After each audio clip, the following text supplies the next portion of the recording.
Bugun juda go'zal mavzular bo'lyapti. E'tibor uchun rahmat. Lekin yildan yilga qarab turaman, unvon olganlarda yarmisi yo'qib ketadi. Ijodlari yo'q. Lekin bu unvonlar motivatsiya berish uchun, rag'batlantirish uchun beriladi, xalqqa xizmat qilish uchun beriladi. O'sha yerda gapirgan gapingiz meni miyamdan chiqmayapti.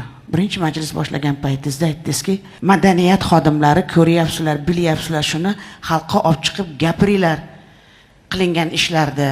Men shuni jurnalistlarga ham aytdim. Men chin qalbimdan tabriklayman va lekin eng katta tilagim olingan unvonlar bo'ladimi?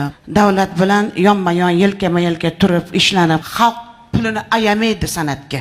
Men uni aniq bilaman. Hozir biz hammamiz ustoz shogird an'anasida baland parvoz aytilgani, aslida ustozlar ham bermaydi emas, beradi yordamini so'rasa. Hamma yo'da pul beryapsiz, lekin pulga yarasha olyapmizmi, berishimiz ham kerak.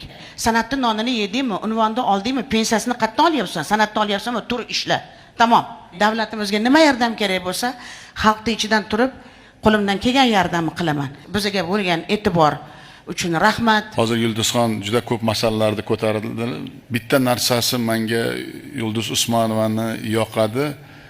Bundaqa mehnatkash mana shu xalq artisti va umuman o'ziga bo'lgan ehtirom, e'tibori kamdan kam uchraydi. Aytgan hamma gaplaringizning tagida bir narsa borki, albatta hammaga ham O'zbekistonda hozirgi muvaffaqiyati yoqmaydi.